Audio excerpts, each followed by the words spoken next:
Hola, muy buenas tardes a todos. Buenos días a los compañeros que se conectan desde LATAM. Bienvenidos a la webinar que hemos bautizado como La ciencia del bienestar. Y para ello contamos con la presencia del doctor Facundo Manes. Facundo Manes es un neurólogo, neurocientífico, docente y escritor de reconocimiento y prestigio internacional. Se graduó en la Universidad de Buenos Aires y posteriormente estudió también en Estados Unidos y Reino Unido.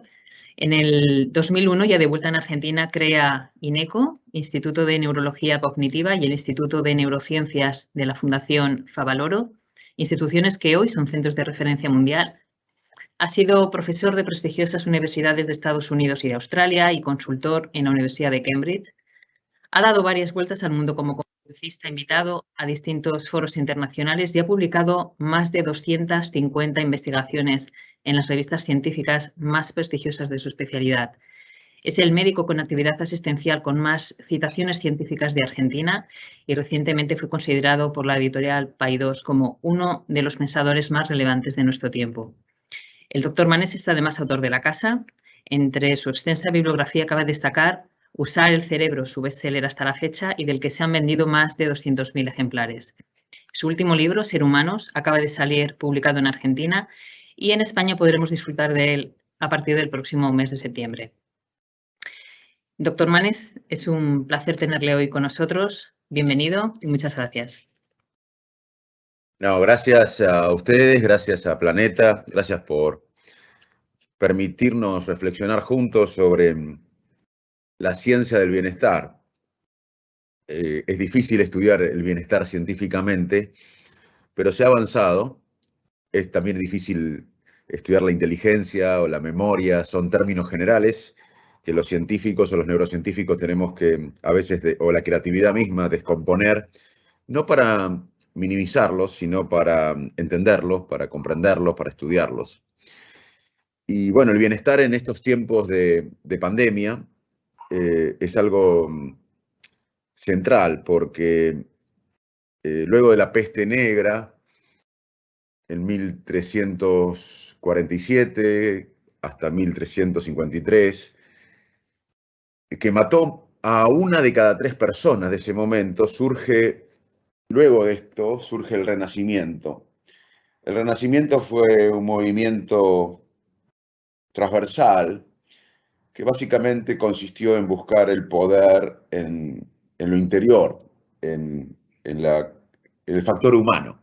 Y yo creo que, sinceramente, por eso escribimos con Mateo Niro el libro durante la pandemia y el confinamiento del año pasado, Ser Humanos, que va a salir en España en septiembre y acaba de salir en Argentina, sobre la ciencia de lo que nos hace humanos. Yo creo que la educación del futuro, el trabajo del futuro, el bienestar va a ser básicamente comprender lo que nos hace humanos, y hoy la ciencia tiene muchas herramientas que no tenía cuando surge el Renacimiento, así que esta es la idea también de conversar hoy.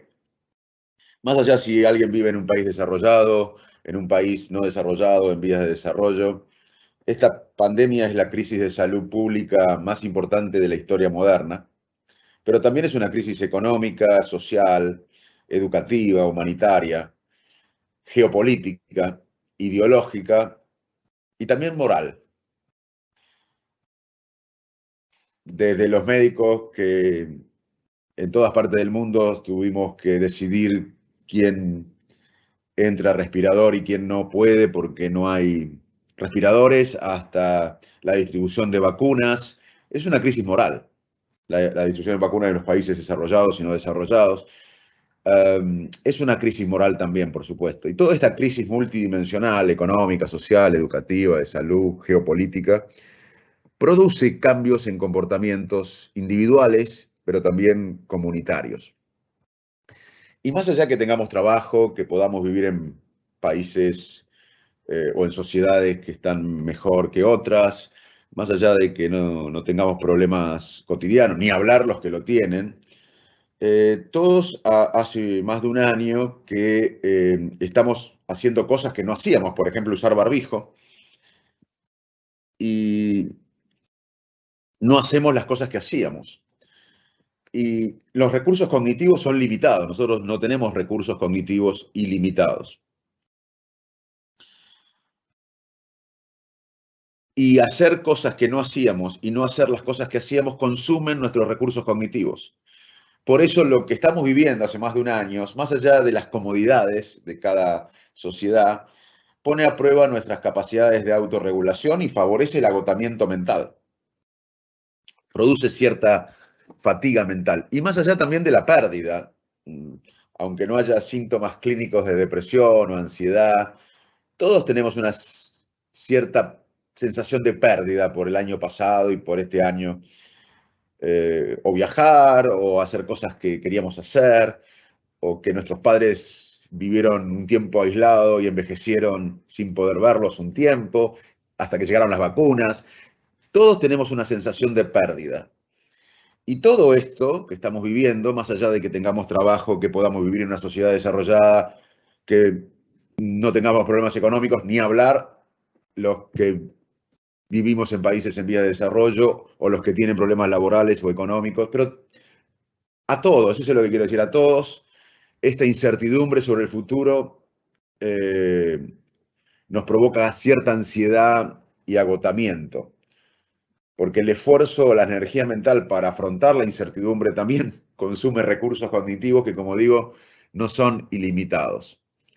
El alargamiento de la pandemia, para la gente que está en España, hoy leía La Vanguardia, donde otra vez aparecen ciertas restricciones, cuando todo parecía que se iba a encaminar al fin de la pandemia. En Sudamérica todavía estamos en plena segunda ola y bueno, pero aún en cualquier lado entramos en una década de COVID, porque el impacto psicológico de la pandemia o de una epidemia dura más que el virus y el impacto económico también.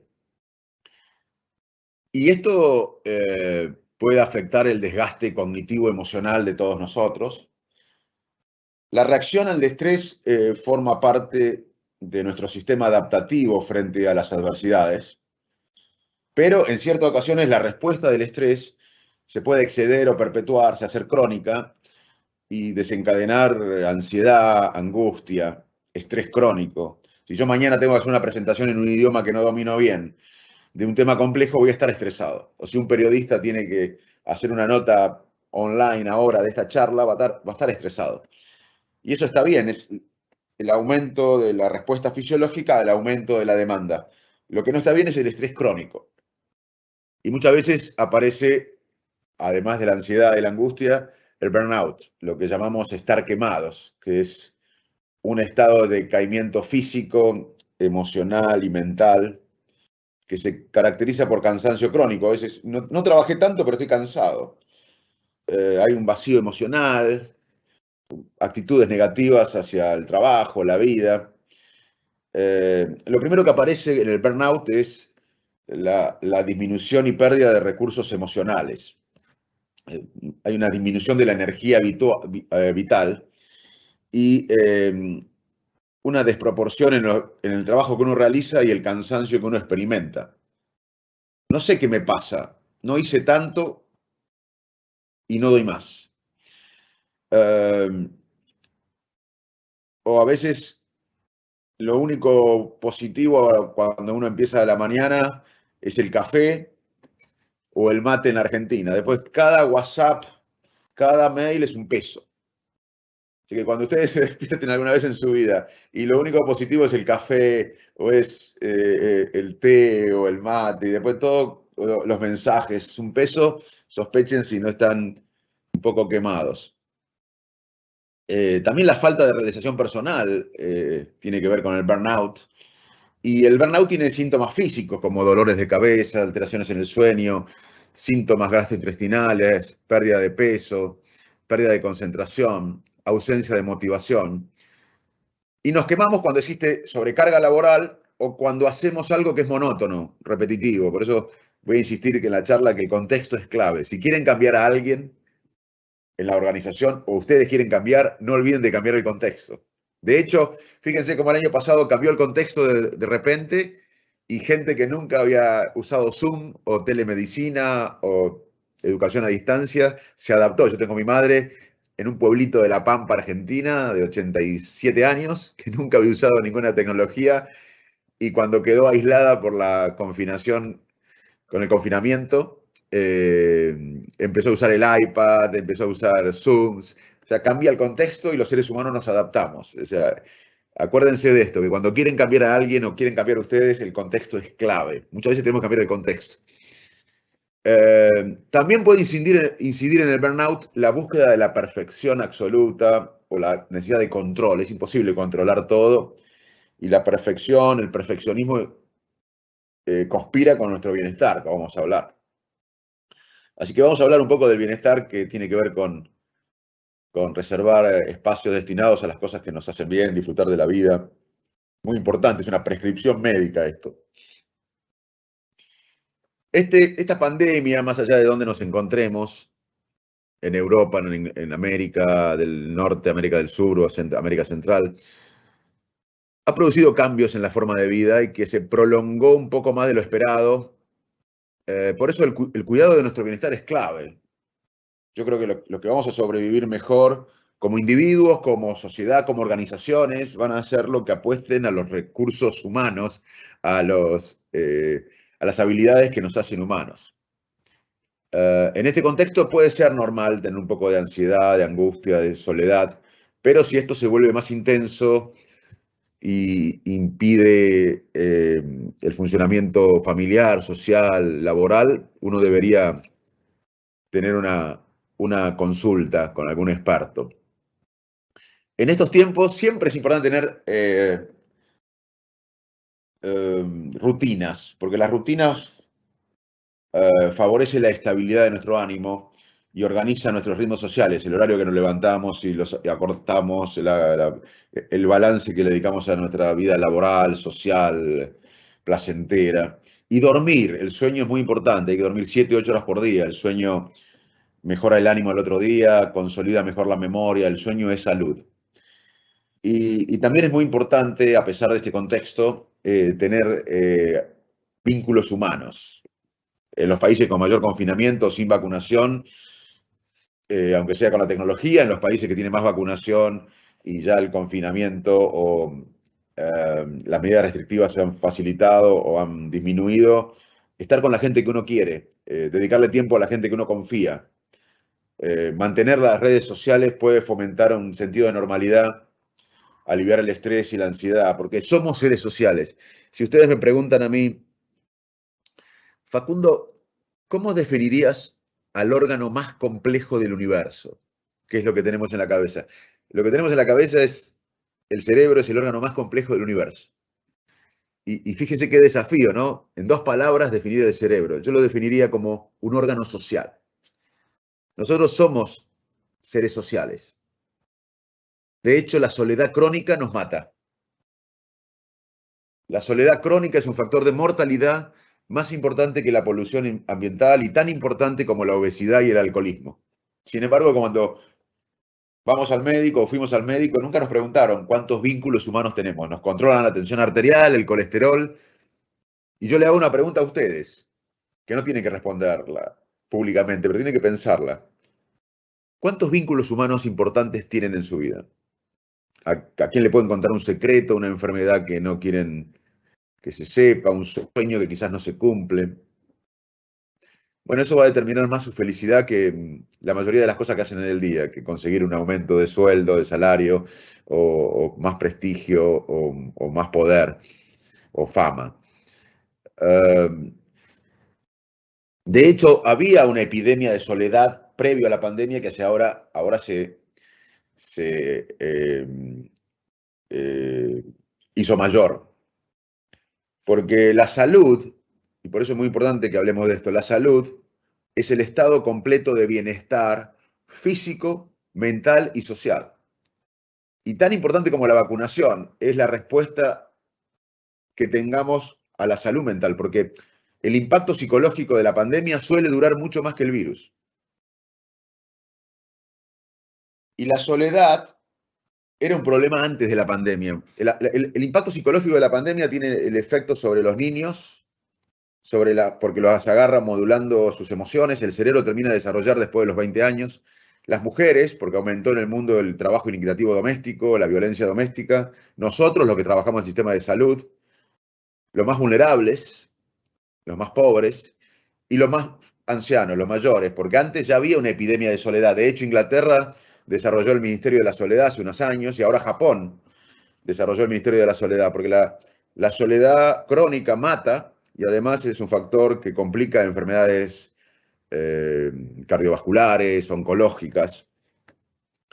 Como la sed es un mecanismo fisiológico que nos recuerda que tenemos que hidratarnos para sobrevivir, como el hambre es una alarma fisiológica que nos recuerda que tenemos que alimentarnos para sobrevivir, como el dolor es una alarma fisiológica que nos dice que tenemos que prestar atención a alguna parte de nuestro cuerpo para que está sufriendo, la soledad es una alarma fisiológica que nos recuerda que somos seres sociales. Y no importa si vivimos solos o acompañados, importa tener una red social. Yo, cuando me fui a estudiar a Boston, desde Buenos Aires, al hospital, al Massachusetts General Hospital en Boston, llegué y vivía de repente con un japonés, con un rumano, con alguien del interior de Estados Unidos, del Midwest, pero me sentía solo porque estaba sin mi red. Lo importante es la red, pertenecer a una red social. Y en estos tiempos es fundamental, porque las actividades sociales nos dan un sentido de normalidad, alivia la ansiedad, el estrés. También tenemos que tener cuidado con la sobreinformación y la desinformación, porque aumenta la negligencia de la probabilidad. Si yo estoy todo el día leyendo sobre un tema, o recibiendo WhatsApps, o viendo las redes sobre un tema, no solo que me genera ansiedad por la multitarea de la que vamos a hablar, sino también me aumenta la negligencia de la probabilidad. Yo voy a pensar que me voy a enfermar más de lo que me voy a enfermar si veo todo el día cosas del COVID, o que voy a tener un accidente si veo todo el día accidentes, o que me va a alcanzar una bomba si veo todo el día sobre ataques terroristas o leo todo el día sobre ataques terroristas. Tenemos negligencia de la probabilidad, así que hay que evitar la sobreinformación y la desinformación. Pero la buena noticia, como pasó en la peste negra, es que podemos salir mejores de esta crisis de la pandemia. Esto no está escrito. Uno de los mejores momentos del cine, en mi opinión, fue el momento que Lawrence de Arabia le dice a un soldado árabe de jerarquía que creo que estaba representado por Omar Sharif. Nada está escrito. O sea, lo que le decía Lawrence a este árabe era que la acción humana es clave. Las pandemias siempre han cambiado la sociedad. Si uno ve la historia, las pandemias han cambiado la sociedad desde ese momento. Es muy probable que esta pandemia nos cambie de nuevo. Podemos salir mejores, como luego de la peste negra que surge el Renacimiento, o podemos salir peores. En la peste bubónica, una matanza indiscriminada de catalanes, de clérigos, de mendigos, cientos de comunidades erradicadas. Depende de nosotros si salimos mejores o peores. Pero hay grandes chances, si trabajamos y entendemos el factor humano, que más allá del dolor y el sufrimiento mundial, de este trauma global, podamos salir con una adaptación positiva. Porque muchas situaciones críticas, graves, de guerras, de crisis, de pandemias, muchas personas y muchas sociedades desarrollan resiliencia. La resiliencia es un término que describe la capacidad de una persona para superar adaptativamente situaciones de crisis adversas. Es la fortaleza psicológica para lidiar con el estrés. Y las personas que son altamente resilientes logran la manera de cambiar el rumbo, de sanar emocionalmente y continuar avanzando hacia sus objetivos. Una vez superado el shock inicial y el dolor de una situación de alto impacto emocional, muchos de nosotros experimentamos nuevo sentido de significado y propósito en la vida, nueva fuerza y confianza interna, y mayor apreciación de los vínculos y de las relaciones que tenemos.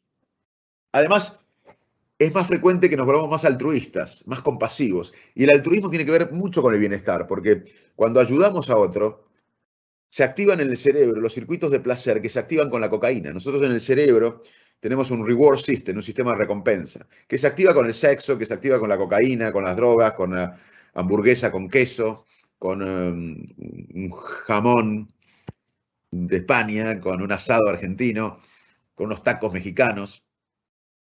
Todo lo que nos da placer activa unos circuitos que están en la base del cerebro que se llama reward system, sistema de recompensa. Pero el altruismo también activa eso. O sea que el altruismo no solo beneficia al quien ayudamos, sino nos beneficia a nosotros. Y es muy posible que salgamos más altruistas de todo esto. Cuando yo tuve COVID y tuve una semana en terapia intensiva, pero tuve 48 horas muy grave, que me podían, mis amigos que me atendían, los colegas, me estaban pensando en ponerme en asistencia respiratoria mecánica y ellos, y yo sabía que quizás no podía salir de eso por el 50%, sale de COVID grave más asistencia respiratoria mecánica.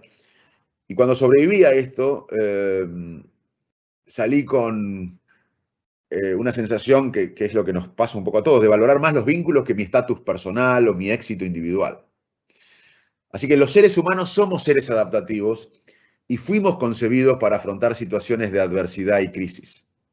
Y es muy posible, y tenemos que aprovechar, que a nivel comunitario surja un sentido común de propósito en el mundo. Es como si en lugar de existir individuos aislados, entendemos que tenemos que fusionarnos en una organización, en una familia, en una comunidad, y nos volvemos más conscientes que la supervivencia de los demás está ligada a la nuestra. Pero esto no sucede, como dije, en forma lineal. También las crisis o las pandemias pueden aumentar el individualismo, el egoísmo. Por eso es muy importante que en lo que hagamos, en nuestra familia, comunidad, organización, planeta o lo que sea, tenemos que trabajar en desarrollar un espíritu colectivo. Y una palabra clave para todo esto es la empatía.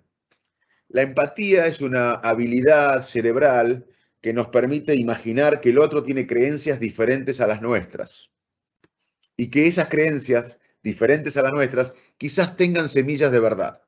Parece fácil, pero no es fácil. Esa es una empatía cognitiva. Y la empatía emocional es sentir lo que siente el otro. Sentir lo que siente el otro, la alegría del otro, la tristeza del otro. De hecho, la empatía correlaciona más con liderazgo que el coeficiente intelectual. Y la empatía es clave en lo que viene, porque nos posibilita pensarnos como un todo social que necesita de los demás y de cada uno para salir adelante. Ahora, necesitamos desarrollar un espíritu colectivo y para eso tenemos que tener bienestar. ¿Y qué les puedo decir con los límites que tiene la neurociencia como para estudiar la memoria o la inteligencia o la creatividad, pero de lo que se ha avanzado sobre nuestro bienestar?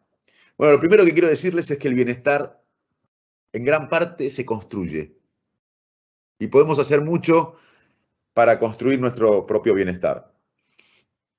No es que voy a ir a caminar y una varita mágica me va a tocar y me voy a sentir feliz. Hay que trabajar. Y la pregunta es, ¿cómo logramos para que ese bienestar ocurra? Y sepan que el cerebro se transforma de manera constante. Y el aspecto más importante en relación con esto es que cada uno de nosotros puede influir de manera positiva sobre estos cambios, pero no es fácil tampoco, porque vivimos con hábitos, con sesgos, que muchas veces son positivos. Nos levantamos a la mañana, nos cepillamos los dientes, tomamos café o mate en la Argentina. Son hábitos positivos, pero también tenemos arraigados hábitos negativos, así que no es fácil cambiar. Todo el mundo habla de cambio, pero no es fácil cambiar porque tenemos dos sistemas de decisiones, básicamente. Un sistema 1, que podríamos llamar automático, que no es consciente, que está basado en las emociones del momento, emociones previas, sesgos, hábitos, aprendizajes previos, y que no requiere gasto mental. Y como tenemos recursos cognitivos limitados, lo usamos muchísimo porque no podríamos vivir con el segundo proceso de toma de decisiones, que es racional, analítico, consciente. El anterior era no consciente, porque el analítico, la toma de decisiones analítica, racional, consciente, requiere gasto mental y los recursos cognitivos son limitados. Entonces no podríamos vivir en modo racional todo el día. Ningún sistema de decisiones es mejor que el otro, ¿no? Nosotros para vivir necesitamos vivir automáticamente, porque no podríamos estar todo el día razonando todo. No tendríamos recursos cognitivos para hacerlo y sería peligroso incluso. pero necesitamos chequear que los hábitos a veces no estén equivocados con el sistema racional. Es la interacción entre los dos sistemas lo que hace una mejor toma de decisiones. Y esto tiene que ver con miles de años. Hace 40.000 años, un antepasado nuestro con el mismo cerebro que ahora nosotros, estaba en el bosque y veía una sombra. Si se ponía a preguntar o a razonar o a analizar si la sombra pertenecía a un oso que lo podía matar o a una rama que daba sombra, si era un oso no sobrevivía. O sea que nuestro antepasado le importaba más sobrevivir que la verdad, si era un oso o la rama. Y seguimos igual. A nuestro cerebro le importa más sobrevivir que la verdad. Y también pertenecer a una tribu. Hay dos cosas que nos importan más que la verdad. Pertenecer a una tribu, ser tribales, y sobrevivir. Lo de sobrevivir lo expliqué recién. Y ser tribales es un ejemplo. Por ejemplo, si yo soy un republicano, blanco, de familia conservadora, fanático de Trump, en el Midwest americano, pero soy científico, entiendo que el cambio climático o el calentamiento global, porque cuando uno dice calentamiento global, los sesgos lo interpretan mejor que cambio climático, existe, que no es fake news. Como ese movimiento es de izquierda o es progresista, lo minimizo, aunque sea verdad. Es más importante pertenecer a mi tribu que la verdad. O al revés, un progresista o alguien de izquierda, si hay algo que sabe que es verdad, pero pertenece a otra tribu o el movimiento, lo va a minimizar. Así andamos por la vida, con anteojeras de nuestros sesgos, hábitos, tomando todo lo que coincide y ignorando todo lo que no coincide, porque la evidencia no cambia lo que pensamos. Por eso la empatía parece fácil, pero es difícil, porque uno tiene que hacer un esfuerzo para entender que creencias del otro pueden ser diferentes a las nuestras y que puede haber semillas de verdad. Y estamos en una paradoja moderna, porque vivimos en una sociedad mejor, más allá de la pandemia ahora, más seguros que antes. Tenemos muchos problemas en el mundo, como el hambre, la desigualdad, el cambio climático, etcétera, etcétera, la violencia, pero si nos comparamos con 200 años atrás, estamos mejor. En la salud, por ejemplo, antes las vacunas o no se hacían en 8 años, ahora en 9 meses. Pero sin embargo tenemos la sensación de que estamos peor. Nuestras vidas son insatisfactorias con toda la comodidad que tenemos. Miren esto, estamos hablando con España, con Argentina, con América Latina, tenemos tecnología, vivimos más, la expectativa de vida es mayor.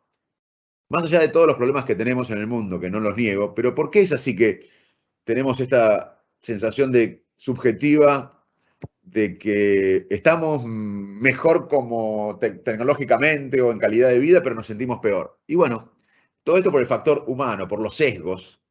Y muchos sesgos se instalan bien, son buenos porque nos permiten sobrevivir, no necesitamos generar recursos mentales, pero hay muchos sesgos, hábitos que se instalan torcidos y son muy difíciles de quitar.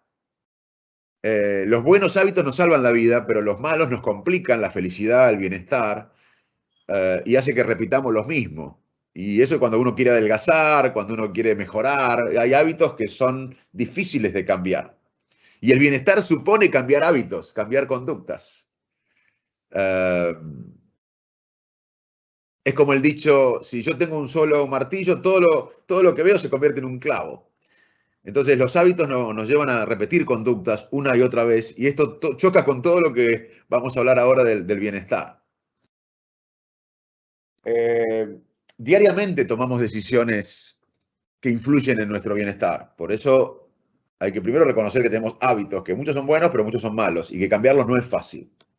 También hay cosas que no podemos cambiar porque la genética incluso influye en nuestro bienestar.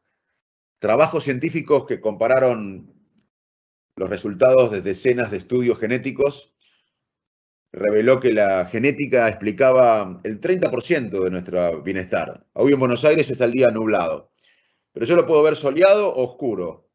30% depende de mis genes, en cierta manera. Pero esto implica que hay muchas cosas que puedo cambiar. Podemos hacer mucho para mejorar nuestro bienestar. Por ejemplo,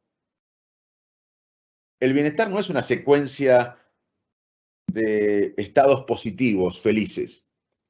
Experimentar y aceptar emociones negativas es parte de nuestra salud mental. Significa que estamos conectados con lo que está pasando. Reconocer la complejidad de la vida puede ser un camino fructífero hacia el bienestar psicológico. Experimentar emociones negativas, quiero que sepan, es parte de nuestra salud mental.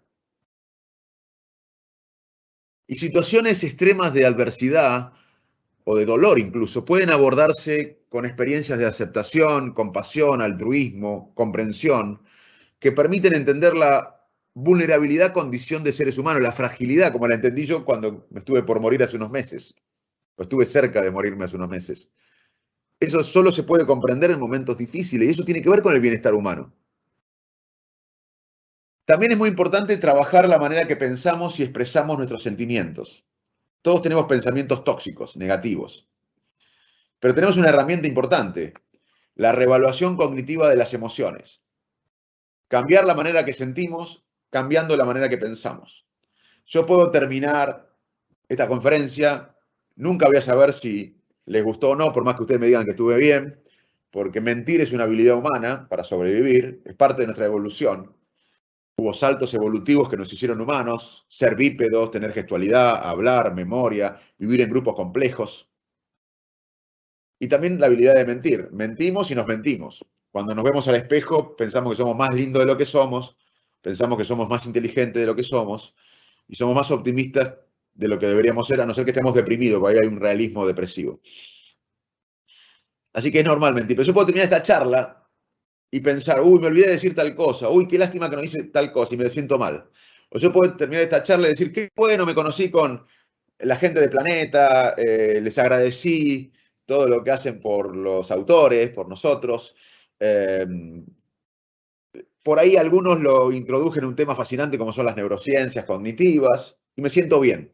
O sea, lo que yo piense después de la charla va a afectar cómo me siento. Y hoy sabemos que podemos cambiar la manera que pensamos para cambiar la manera que sentimos. Eso se llama reevaluación cognitiva de las emociones. Consiste en modificar el sentido o significado funcional que se atribuye a la situación que gatilla el estrés. Saborear los acontecimientos ordinarios positivos. Yo hace un rato desayuné con mi hijo Pedrito, hablamos, me contaba sus cosas, sus miedos, sus ambiciones, y disfrutaba esto, porque a veces vivimos en forma automática y damos eso por contado. También es muy importante hacer lo que nos gusta, hacer actividades que nos generen placer y pasión.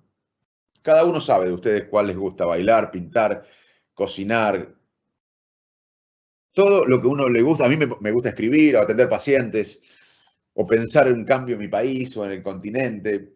Todo esto me genera flow. Flow es un estado placentero en que la noción del tiempo, del espacio y de uno mismo disminuyen. Baja la ansiedad y el estado de alerta. Y para que exista flow, debe haber un desafío objetivo que no sea muy grande porque nos abruma, pero tampoco muy pequeño porque nos aburre. Trabajar la autoaceptación, ser compasivo. No es un momento en la historia para ser cruel. Si engordamos unos kilos no pasa nada. Si no rendimos como antes no pasa nada. Vamos a volver a adelgazar, vamos a volver a estar bien, vamos a volver a rendir como antes. No sean crueles con uno mismo. Sean compasivos. Hábitos saludables también impactan en la salud mental. El ejercicio físico es el mejor ansiolítico natural, es el mejor antidepresivo natural, refuerza el pensamiento creativo. Una alimentación saludable también influye en el bienestar mental. Es muy importante manejar nuestras expectativas. Si yo hoy quisiera ser el 10 del Barcelona, sería el hombre más infeliz del mundo. Si hoy quisiera tratar de que ustedes entiendan un poco más de la ciencia de la mente, sería bastante feliz porque es lo que estoy haciendo. También el sentido de propósito, ser parte de una causa que los exceda. No tiene que ser una causa que tenga que ver con sus intereses personales. Tiene que ser una causa más grande que ustedes. Cambiar el colegio del barrio, cambiar a la sociedad, cambiar el mundo. Cambiar el club del barrio. Tiene que ser una causa donde ustedes sean generosos, donde la causa no esté relacionada con alguno de sus intereses. Pertenecer a un proyecto colectivo, a algo mayor que uno, nos hace muy bien. Las personas resilientes tienen una intención vital o un sistema de creencias muy definido. También disfrutar el presente. Centrar la atención en lo que nos sucede en el presente, como cuando yo estaba con... Ahora estoy disfrutando de esta charla también, aunque es mi tema de hace décadas. Un cerebro atento al presente es un cerebro más feliz y más productivo. Por eso la mindfulness es muy importante y la meditación, porque son técnicas budistas que la ciencia y la medicina moderna ha tomado para mejorar el bienestar, porque es atención plena, el mindfulness, por ejemplo, es atención plena al presente, sin juzgar, que aparezcan los pensamientos y se vayan como nubes, los tóxicos, concentrándonos en la respiración y en sensar nuestro cuerpo. Y esto no es menor, porque generalmente, parece fácil todo esto, pero no es fácil, porque generalmente estamos buscando siempre completar el próximo objetivo. Y nuestra mente está permanentemente pensando en la próxima tarea o revisando el pasado, con la falsa creencia de que por estar por demás ocupado y haciendo cosas nos va a llevar al éxito en lo que hacemos, en lugar de concentrarnos y disfrutar el momento presente. Sacrificar el presente por la compulsión a terminar cosas relega nuestra felicidad, nos estresa y facilita pensamientos tóxicos y negativos. Hubo muchos domingos en mi vida donde yo tenía un deadline del lunes. Dije, no, mi compulsión era terminar el domingo, lo hago el lunes, me levanto en la mañana y lo hago, pero el domingo estoy con mi familia, o jugando al fútbol, o haciendo cosas que me gusten, porque sacrificar el presente por la compulsión a terminar cosas impacta negativamente nuestro bienestar. Evitar la multitarea.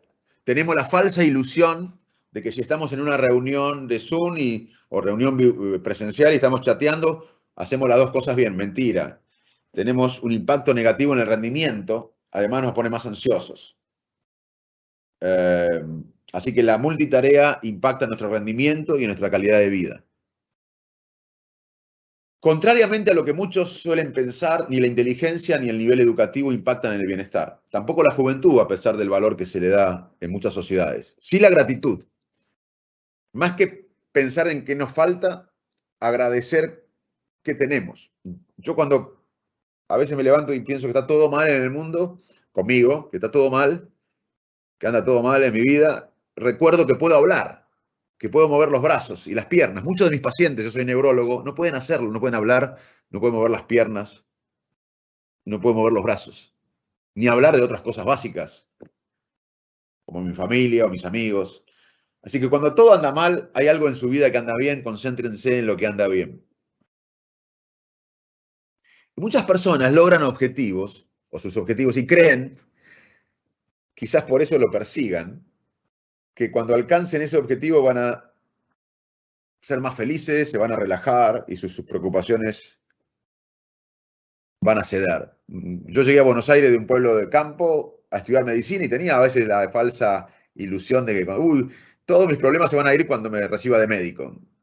Menos mal que disfruté el camino, porque no pasó. Después me recibí de médico y por ahí tuve la tendencia a pensar, cuando sea neurólogo voy a estar, o después cuando vaya a estudiar afuera, a Estados Unidos o Inglaterra, hay que disfrutar el camino, porque no suele suceder que logramos un objetivo y estamos felices. Porque logramos un objetivo y queremos más al otro día, o a la semana, o al mes, o al año. Ganamos uno, queremos dos. Vamos de vacaciones un mes, queremos un mes y medio.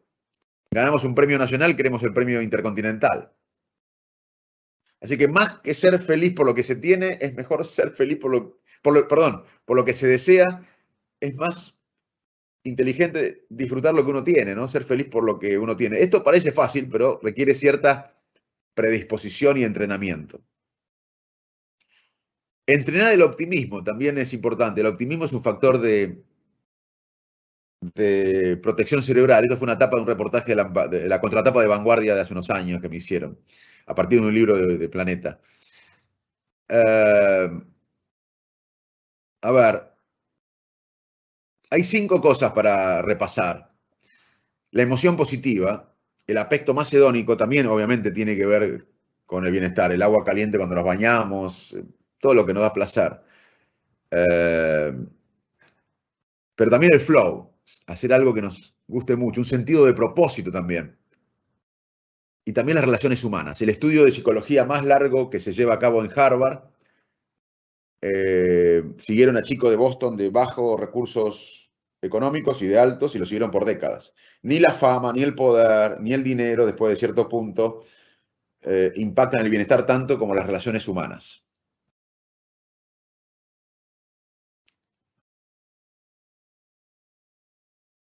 ¿Qué veo? tenemos 10 minutos y quiero reflexionar dos temas. ¿Qué veo o cómo vemos muchos la pospandemia? Lo que vemos es que las tendencias previas a la pandemia que ya existían se van a acelerar o se están acelerando. La mayor desigualdad dentro de los países y entre países. La telemedicina ya existía, va a avanzar, la educación a distancia ya existía, va a avanzar, va a crecer, el trabajo a distancia, pero nunca va a reemplazar el contacto humano. Vamos a volver a la oficina porque la creatividad que surge en un pasillo luego de una reunión no surge por Zoom. Es más, ya estamos teniendo fatiga de Zoom. El abrazo del médico en un diagnóstico o la orientación humana del médico y la interacción que se produce entre un médico y el paciente no va a desaparecer por más que hagamos telemedicina. Y la creatividad y la interacción con el maestro docente en el aula no va a desaparecer, por más que haya una educación inversa. Antes íbamos al aula a aprender un tema, hoy el tema lo podemos aprender en cualquier dispositivo, a cualquier hora, pero y antes hacíamos los deberes solos en nuestra casa y ahora vamos a hacer en grupo con el docente. Esa relación docente-alumno nunca va a ser imitada por una máquina o inteligencia artificial. Porque el cerebro aprende básicamente cuando algo nos motiva, nos inspira y nos parece un ejemplo, y esto nunca lo va a hacer una máquina. Así que vamos a un mundo híbrido y este contexto nos obliga a superar el miedo a la deshumanización, ya que sería falso si pensáramos que todo va a ser con tecnología o inteligencia artificial y demás. Tenemos que invertir en las capacidades humanas. Las capacidades humanas son y seguirán siendo irreemplazables por la mayor tecnología, por la computadora más compleja o por la inteligencia artificial, que nunca van a reemplazar las habilidades humanas. Así que el futuro va a estar en invertir en lo que las máquinas nunca van a poder hacer. Ya las máquinas son mejores que nosotros en muchos temas y van a ser mejores que nosotros en muchos temas y tareas, pero nunca lo van a hacer, y ahí tenemos que invertir, en habilidades como la resiliencia, la compasión, la capacidad de resolver problemas complejos, es decir, encontrar respuestas novedosas a situaciones difíciles. La creatividad humana es para otra charla, cómo creamos los seres humanos, pero cómo creamos los seres humanos va a ser inimitable por las máquinas. La sensibilidad estética, si bien la tecnología puede aportar mucho al arte, la obra y la emoción contenida en una obra literaria o musical o en un libro no puede provenir más que de la experiencia humana. La capacidad de pensar críticamente, de observar, de reflexionar, la intuición, el contacto de persona va a ser insustituible. Recuerden, somos seres sociales. Las máquinas ya son, como dije, más inteligentes que nosotros en muchos temas, pero nunca lo serán en compasión, en sentir la alegría o el dolor ajeno. En generar inteligencia colectiva. La inteligencia colectiva es mucho más que la suma de las inteligencias individuales. En negociar, en lidiar con personas difíciles. Las computadoras no van a poder sustituir el valor del vínculo y la interacción entre los seres humanos, porque existe un componente social y emocional muy fuerte en cómo trabajamos, en cómo aprendemos, en cómo nos curamos. Así que en este mundo que viene post pandemia, con la cuarta revolución industrial, que ya no cambia como las anteriores lo que hacemos, sino nos cambia a nosotros, lo que estábamos viviendo pre-pandemia era la cuarta revolución industrial, que es la fusión de lo físico, lo biológico y lo digital. Post pandemia vamos a ver esta revolución industrial con un contexto nuevo, híbrido, pero apostemos a los seres humanos, a los que nos hacen humanos. Por eso el libro que va a publicar España Planeta en septiembre y que se publicó en Argentina ahora y espero que se publique pronto en el continente. Pero quiero terminar, me quedan 5 minutos porque habíamos hablado de 50 minutos y 10 de preguntas. Quiero hablar de esto que le dije, de la inteligencia colectiva, de otra cosa que nunca va a superar una máquina, una inteligencia artificial, que es el liderazgo. ¿Qué es el liderazgo? El liderazgo es la habilidad para articular una visión, casi un propósito vital, e ir a esa visión con decisión, con coraje, quemando las naves. Esa actitud inspira a los demás a salir de la inercia de sus propias existencias y aspirar a una utopía. y casi sin metas, porque como decía Machado, el problema de la meta es que a veces uno llega. El propósito, disfrutar el camino es clave. Y hoy sabemos que los líderes son más eficientes cuando logran inducir a los seguidores de tal forma que estos puedan ver en los intereses del grupo los intereses propios. Las teorías psicológicas del liderazgo de antes asociaban el líder eficaz al líder con carisma y otras características de personalidad. De acuerdo a estas teorías, los buenos líderes usaban talentos innatos para dominar a sus seguidores,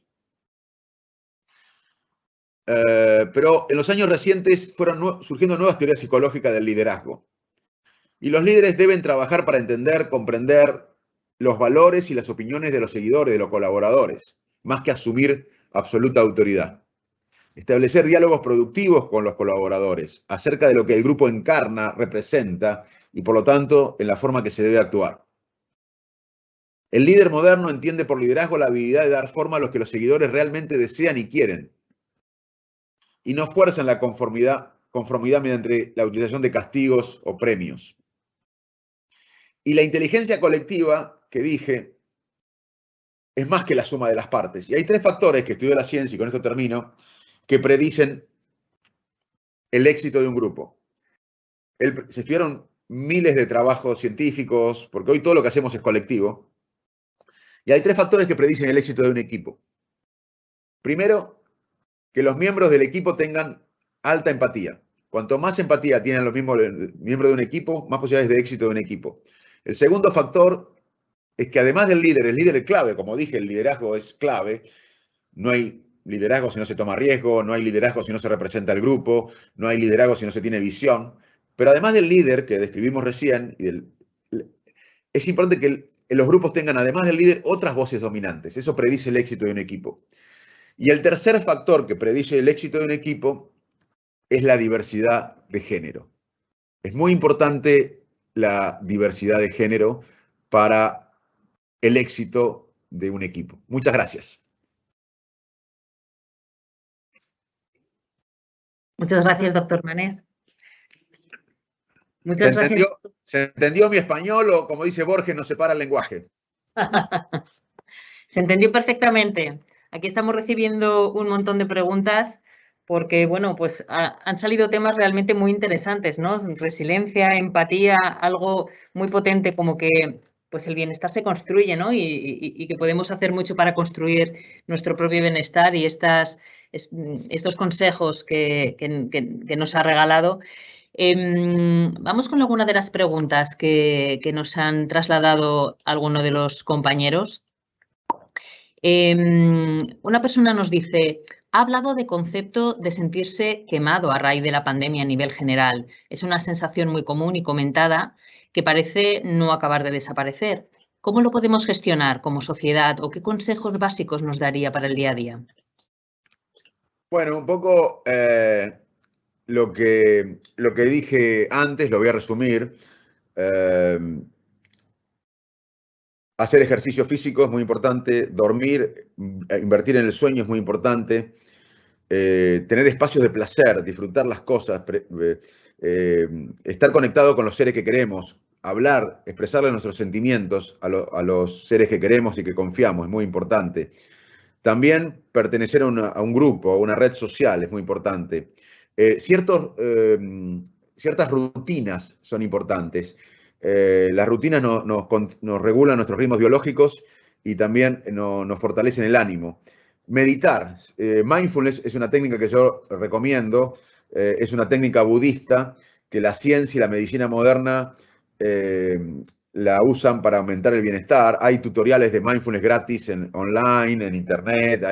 Es muy importante porque es básicamente enfocarnos en el presente sin juzgar y evitar la multitarea. Yo creo que en 5 años estar todo el día con el celular va a ser como alguien que fume en un avión. O sea, ya sabemos que estar todo el día conectado con esto nos hace mal, pero a veces los datos científicos tardan décadas en que la sociedad lo absorba. Nosotros los médicos ya sabíamos hace décadas que el cigarrillo hacía mal a la salud. Sin embargo, tardó décadas la sociedad en darse cuenta de esto. Nosotros sabemos ya que el azúcar hace mal a la salud en cantidad tardamos décadas en dejar de poner 3 cucharitas al café de azúcar. Ya sabemos que estar todo el día conectado al WhatsApp, a las redes, nos hace mal, nos angustia, nos genera estrés. Bueno, yo trato de hacerlo, yo pongo en off el celular unos días, unas horas por día, hablo con mis hijos, no es fácil, pero ya sabemos que este aparatito y la tecnología nos agobia, nos estresa, pero hay mucho para hacer. Si queda grabada esta charla van a poder repasar todo lo que dije al principio, pero hay mucho para hacer.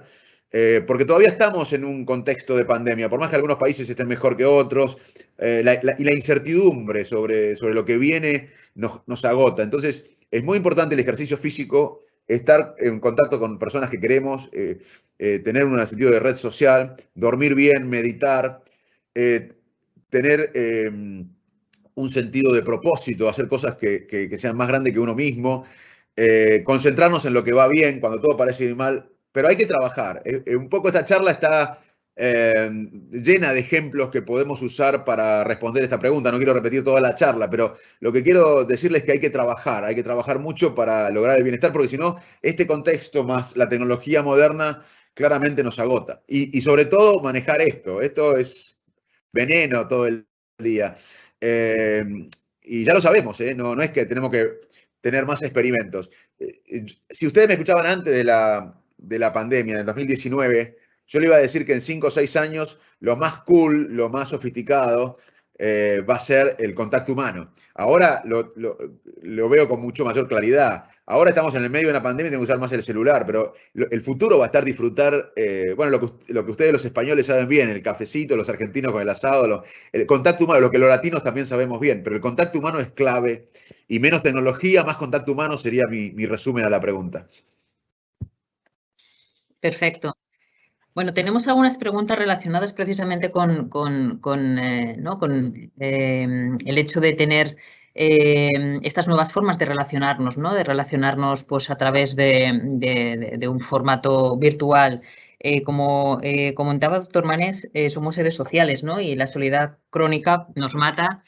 Y algunos colaboradores nos han preguntado a través del chat cómo podemos mantener el contacto ahora que pues, a veces nos tenemos que aislar en casa y demás. ¿Cómo podemos mantener el contacto, fomentar esa red social tan necesaria para nuestra salud?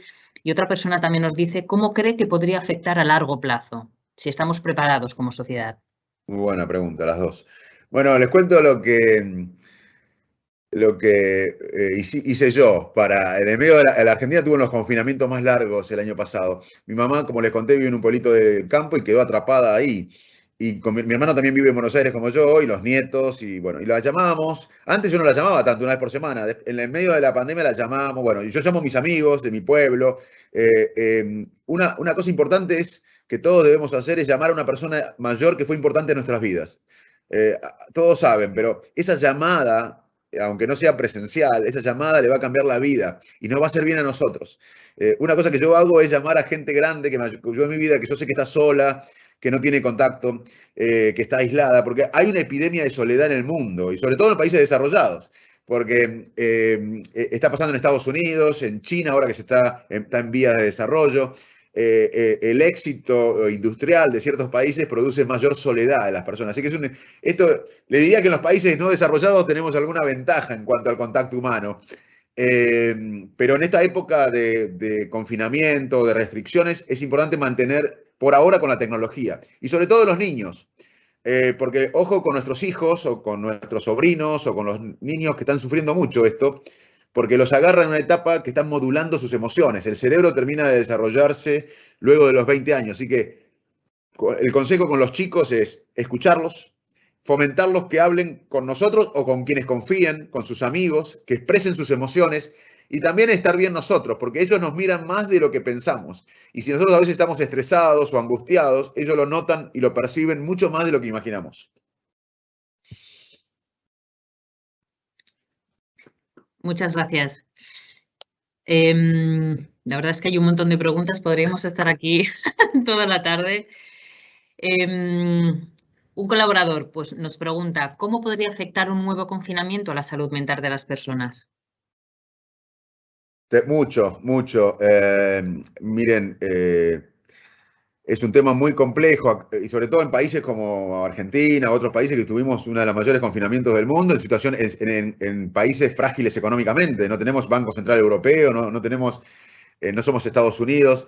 Es una situación muy complicada. Por eso digo que las pandemias siempre cambiaron las sociedades, y yo digo que no son una crisis solamente de salud, es una crisis moral, económica, social, educativa, psicológica, geopolítica.